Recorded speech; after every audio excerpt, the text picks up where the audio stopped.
In 1904, over 110,000 workers in St. Petersburg went on strike, demanding better working conditions and wages. Led by Father Gapon, they marched to the Winter Palace, the home of Tsar Nicholas II. The Tsar ordered the dreaded Cossacks to attack the people. Over 100 were killed and many wounded. This incident, referred to as Bloody Sunday, sparked off the Russian Revolution of 1905. So, what led to the revolt by the people?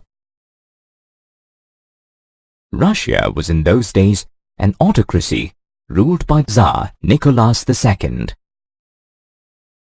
He ruled a vast territory that included current-day countries such as Finland, Latvia, Lithuania, Estonia, parts of Poland, Ukraine, and Belarus. Both St. Petersburg and Moscow were prominent industrial areas of that time. Most of the industries were privately owned by industrialists. So, although the government had rules regarding minimum wages and limited work hours, in many factories and workshops, these rules were broken. This led to dissatisfaction amongst the workers across Russia. Peasants, too, were unhappy. Comprising more than 85% of the population, they earned their living from agriculture. However, they owned very little land.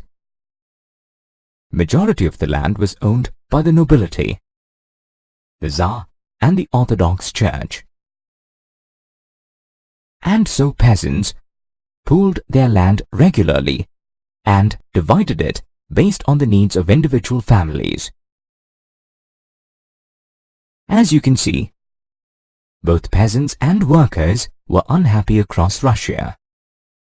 This saw the advent of two prominent political parties: the Russian Social Democratic Workers' Party, or RSDWP, and the Socialist Revolutionary Party. The RSDWP followed Marx's ideas and aimed to provide support to workers. It consisted of two groups: Bolsheviks, led by Vladimir Lenin, and Mensheviks, led by Julius Martov. The Bolsheviks believed in discipline and controlling the quality of the party members, whereas the Mensheviks believed that the party needed to be open to all. While the RSDWP backed the workers, the Socialist Revolutionary Party, on the other hand, believed that peasants would be the driving force behind the revolution. Both these parties, however, agreed that things needed to change. And to do this, they needed to first topple the autocratic rule by the Tsar. And so finally, in 1904, on Bloody Sunday, a large group of workers and peasants marched to the Winter Palace to demand change. Following this, strikes took place all over Russia. Everyone demanded a constituent assembly.